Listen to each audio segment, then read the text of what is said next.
Malalaki ang mga hakbang na tinugunan niya ang kusina kung nasaan si Gaston na abala doong nagsasali ng alak sa dalawang kupita na kanyang kaharap.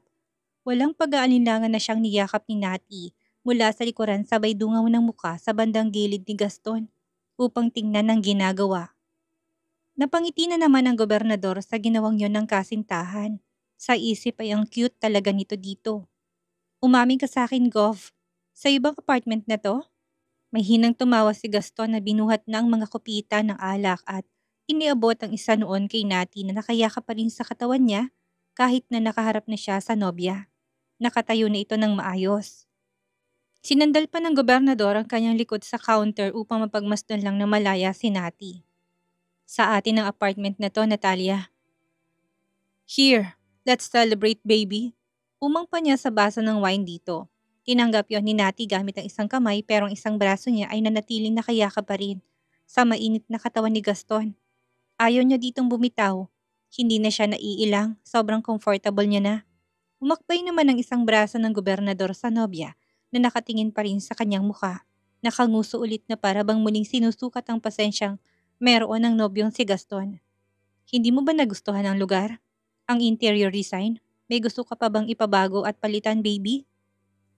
Alanganin na tanong ni Gaston na hindi mahanap ang dahilan kung bakit biglang nanahimik ang nobya. Nanatiling tahimik pa rin doon si Nati.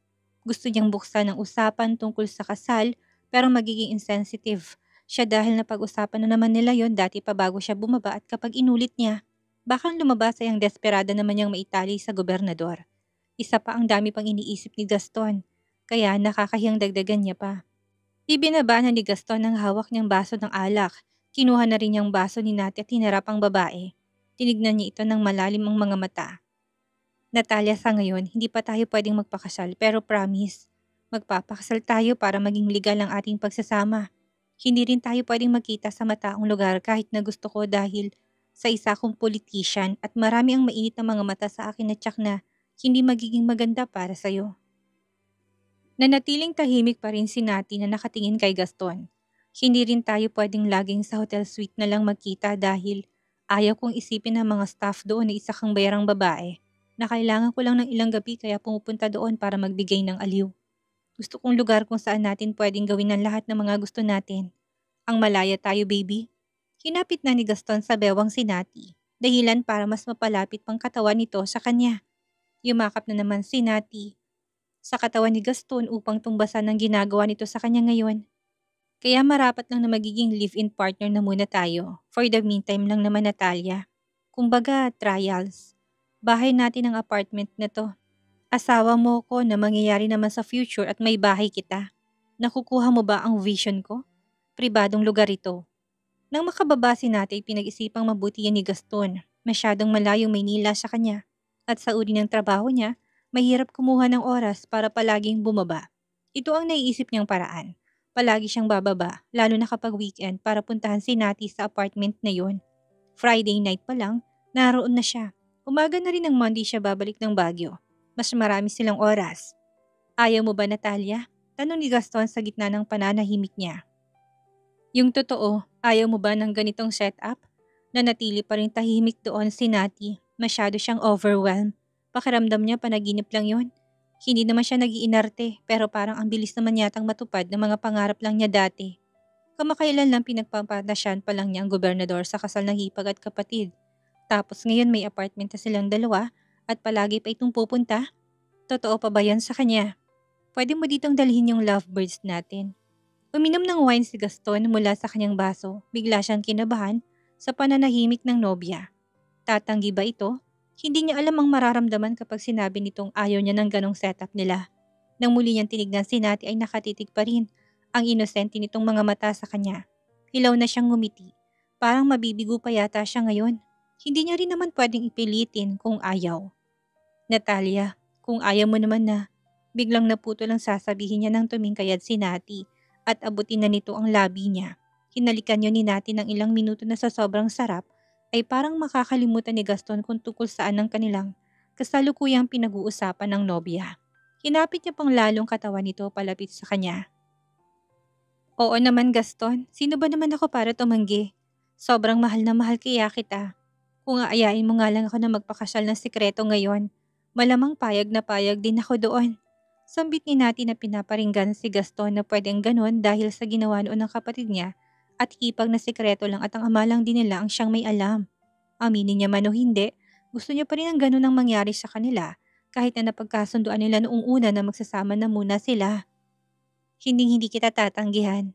Saka about sa apartment, okay na sa akin 'to. Ang ganda nga niya, eh. Siyempre pipili pa ba ako ng pangit? Kamahal-mahal ang girlfriend ko. Ang future asawa ko at maganda kaya dapat mapapalibutan rin siya ng mga mamahalin at magagandang bagay. Ganun ka, Natalia. Kilig na natawa na si Nati. Na busog na siya sa mga papuri ng nobyong gobernadora. Dahil pa doon ay lumalaki na rin ang kanyang ulo. Naisip niya na iba pala kapag nagmamahal ng mas matanda sa kanya. Siya ang nasusunod at iba ang nagiging trato na sobrang gustong-gusto ng katawang lupa niya. Kung ikukumpara ang relasyon niya ngayon sa dati, walang-wala sa kalingkingan nito si Alex Ardiente. Gutom ako, ipagluluto kita. Ano bang gusto mo? Buhat ni Gaston sa kanyang inupo na sa may countertop. Siyempre, yung specialty ng gobernador na magiging asawa ko sa future.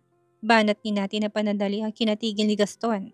Kinailangan pa nitong kumurap ng mga mata para mahimasmasan lang. Gets mo?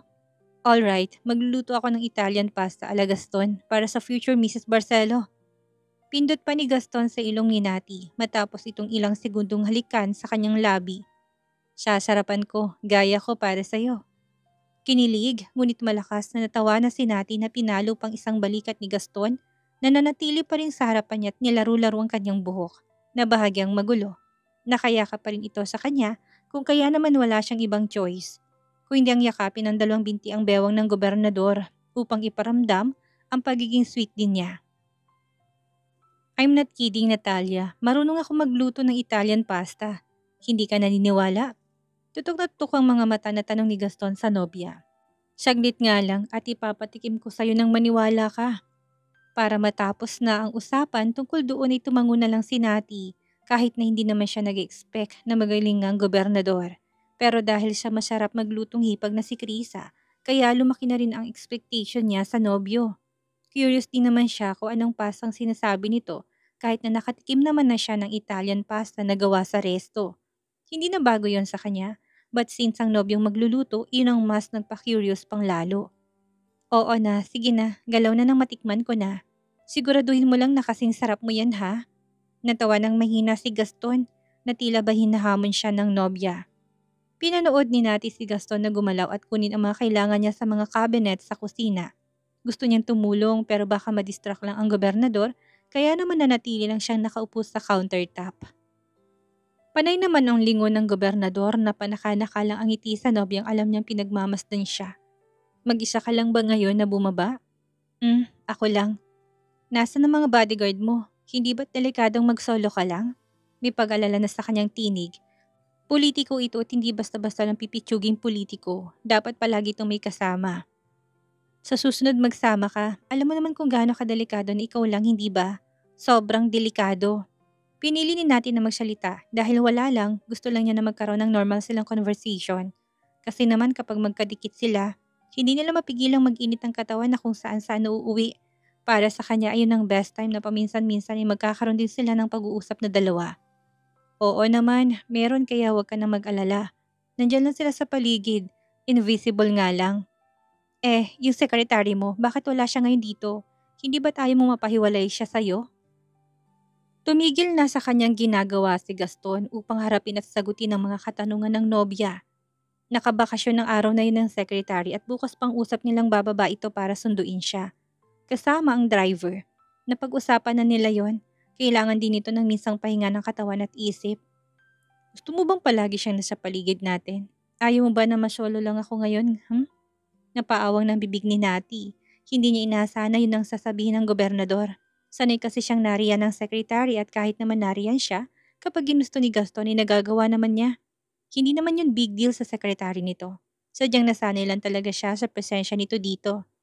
Gusto mo bang panoorin niya tayo na sa mga private nating ginagawa? Hindi naman yun ang ibig kong sabihin. Tinatanong ko lang naman kung bakit wala. Ikaw kung ano-ano mo. Binigyan ko muna siya ng break. Lumapad ng ngising tugon ni Gaston. Namula ng mukha ni Nati dahil sa mga naisip na niyang pribadong bagay na ginagawa nilang dalawa na tinutukoy ng gobernador. Baka nagreklamo ng sekretary nito sa ingay nilang dalawa kaya ganon. Nagtatanong lang naman. Hindi din ako sanay na palaging solo kang bumababa. Masama ba yun? Napapalatak na si Gaston nang makitang nakanguso na naman ang nobya. Lumapit siya dito at muling niyakap to at nakipagharutan na naman ng ilan sandali. Pinagpatuloy niya na muli ang ginagawa. Sa mansyon ng mga Barcelo, hindi siya halos gumagawa ng kahit na ano at dudulutan na lang ng pagkain pero ngayon kasama niyang nobya, gustong gusto niyang pinagsisilbihan nito. Ibang saya ang dulot noon sa puso ng gobernador na hindi niya maipaliwanag sa mga salita. Mas gusto niya pang gawin iyon kaysa lumabas kasamang mga kaibigan. Marahil ay dahil siguro masyado na siyang matanda at gusto na ng katahimikan. Sino bang mag-aakala na mamahalin niyang isang maarte at spoiled brat na Natalia Bentacourt? Noon, ang ideal niyang babae kaedad niya at ang katrabaho ay malamang gaya niya para relate siya.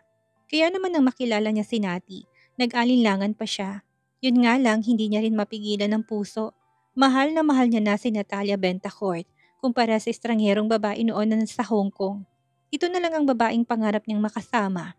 Hindi na rin niya mahintay pa napalitan ito ng apelyido. Kung ipinagamit ng kapatid nito sa pamangkin niya si Krisa ang surname nila, siya naman ang magpapalit ng surname ng bunsong kapatid niyang si Nati sa kanila. Magpapalitan lang sila nito kumbaga. Anong masasabi mo sa cooking skills ko, baby? Tingin ni Gaston sa kanya, nag-aabang na magiging reaksyon niya habang pinapatikim ang kanyang niluto. Magkaharap na noon sila sa dining table. Nag-thumbs up lang si Nati habang puno ang bibig ng pasta at hindi magawang makapagsalita. Puno ng pasensyang hinintay ni Gaston na malunok ni Nati ang pagkain na sa kanyang bibig habang nakangiti. Masarap nga. Wala na ako masabi kung hindi nagmana talaga si Krisa sa'yo. Muling natawa si Gaston na kumislap pa sa sayang mga mata habang pinapanood niya itong kumain. Mukhang magagamit na niyang nakatagong skills niya na magaling sa pagluluto kung palagi niyang lulutuan si Nati ng pagkain. At excited na siya para doon. Matapos nilang kumain, ay dinala ng babaeng mga plato sa lababo. Hinayaan lang naman siya ni Gaston dahil magaan lang yun. Umamba na si Nating huhugasan niya na yon matapos buksan na niya ang gripo. Mayaman siya pero nung nasa ibang bansa siya, naging independent siya at natuto ng basic house chores. Gaya na lang nito. Sisiw lang yan sa kanya na pinagpapasalamat niyang natutunan niya para naman hindi nakakahiya sa gobernador. Natalia, anong gagawin mo? Kulang na lang ay mapaigtad siya malakas sa tinig ni Gaston ng nobya. Maghuhugas ng plato? Gulantang nasagot ni Nati na biglang napaharap kay Gaston sa lakas ng boses. Wag na, bukas na lang, ako nang gagawa. Masyadong marami pati yung mga kawaling ginamit ko. Alanganin na tinignan siya ni Nati. Seryoso ba talagang gobernador? Simpleng bagay lang naman yun, hindi naman din siguro masusugatan ang mga kamay niya sa konting hugasin na nakalapag sa lababo. Pero, hindi na nakahuma si Nati doon na lapitan na siya ni Gaston at hilahin na palabas ng kusina. Bukas na lang, masyado ng gabi. Gusto ko nang mahiga at makipagkadal na sa'yo. Iisipan ni Gaston. Hinayaan na lang ni Nati na igiya siya ng nobyo patungo na naghihintay na si Lid. Naghaharutan pa sila at nagkukulitan. Hindi pa man sila nakakapasok ni Gaston sa kwarto nang tumawag ng ina sa kanya. Mariing naitikom niya ang kanyang bibig sabay tingin sa makahulugan noon sa nobyo.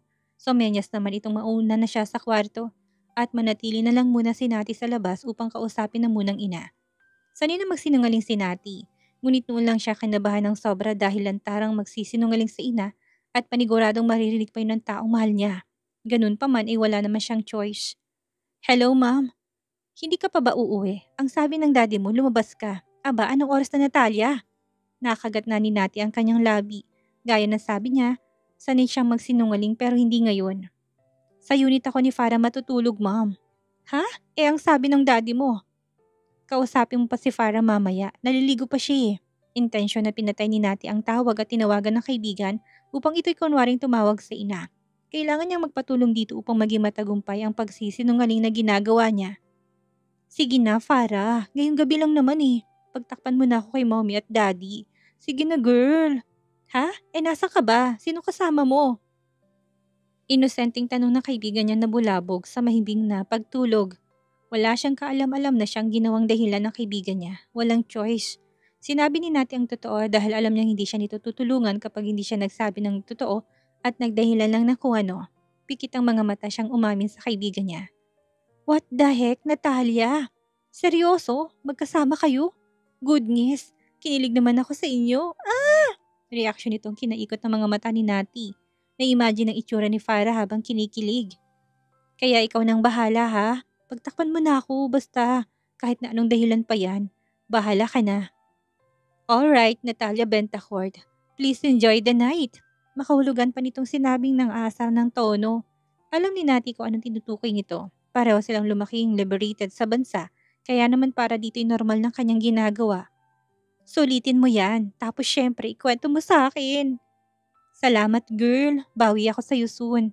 Kwento lang nangyaring kalandian mo, sapat na Natalia. Muling sambit ni Farah na humagikik na, natawa na lang siya sa kalokohan ng kaibigan, habang kagat ang labing medyo nahihiya dito. Sa huli nakalusot si Nati sa pamamagitan ni Farah. Pumasok na siya ng silid at naabutan niyang nakalapit ng damit na suot niya ni Gaston kanina. Half-bat lang iyon dahil hindi naman basa ang buhok nito. Nakaroba lang ito at printing nakahiga na sa kama. Nilapitan siya ni Nati at noon lang niya napansin na naidlip na palang gobernador sa tagal ng paghihintay sa kanya. Tahimik siyang pumasok ng banyo at nag-half-bath na rin. Masyadong maginaw at hindi naman din niya kailangang maligo. Lumabas siya at tanging roba na lang din ang suot. Nanatili pa rin si Gaston sa ganong pwesto at hindi kumikilos. Sa itsura ng gobernador ay parang pagod na pagod ito. Nakaramdam na ng awa si Nati sa kasintahan. Ang lakas na rin ang hilik nito.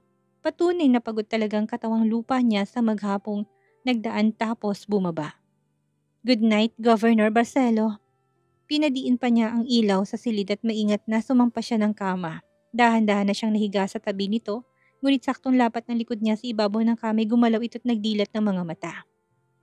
Matapos nang umiti kay Nati at umayos ng higa ni Gaston, yumakap na siya sa katawan ng nobya. Agad itong hinalikan ng kanyang leeg kung saan ay napapiksi na si Nati. Sa iba yung kiliting dulot ng halik nito. Mainit din ang hininga ng gobernador. Naamoy mint na siyang nagpataas pa ng balahibo ni Natalia. Tapos ka nang tumawag? Muli siyang hinila ni Gaston palapit sa katawan niya upang yakapin lang ng mas mahigpit. Sakay binaba ang ulot nilapit na sa mukha niya upang saglit na halikan ang kanyang labi. Tinanggal niya ang saglit. Lumapit pang mukha ni Gaston sa kanya na sa sobrang lapit ay kulang na lang ay magkapalit ng mukha nila. Bumilis ng hininga ni Gaston at lumakas naman ang tibok ng puso ni Nati. Maya-maya pa'y marahan dumamping muli ang labi ni Gaston sa labi ni Nati. Kapwa na sila nakapikit doon upang namnamin ng magical na mga sandaling yon. Nagsumiksik ng katawan ni Nati dito na nag-init na. Medyo pagod ako ngayon, Natalia. Ayos lang ba kung isa lang ang ating magagawa? Napakurap na doon si Nati. Hindi siya manhid upang hindi makita na pagod nga ang nobyo. Ipinagluto pa siya nito kung kaya malamang naubos na talaga ang energy nitong natitira. Nilamon na ng konsensya si Nati. Hindi naman siya ganong kasabik para mas pahirapan to. Kitang-kita niyang pagod nito sa katawan at hindi lang sa mga matang halos pumikit na. Hindi rin sa ayaw niya.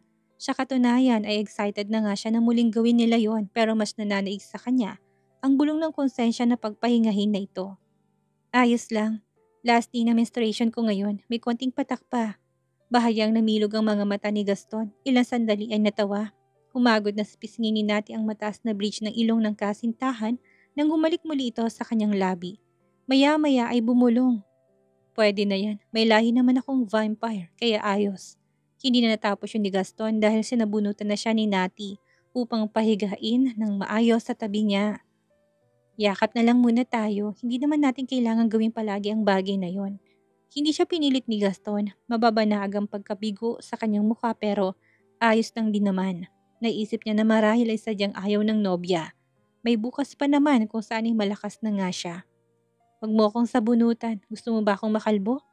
Lalong lalo yung agwat ng edad ko sa'yo kapag nakalbo ako. Pagkakamalan akong matandaan at baka sabihin pa nilang sugar daddy mo ko. Dahan-dahang inalis ni Nati ang kamay sa ulo ni Gaston. Natatawa na dahil sa pag-aalala nito sa edad niya na hindi naman din nalalayo sa kanya. Yumakap na sa katawan niya si Nati at biglang sumeryoso. Hanggang kailan ka dito? Marahang hinaplos ni Gaston ang ulo ni Nati na malamlam ng mga mata. Halantang inaantok na. Ngumiti siya matapos na iiling kapag dakang kanyang ulo. Gustuhin niya namang magtagal, hindi pwede. Marami siyang schedule ng meetings na hindi rin naman pwedeng hindi niya puntahan at daluhan yon. Maaga akong aalis bukas sa dami ng meetings ko. Around lang naman sa may Pampanga at Tarlac.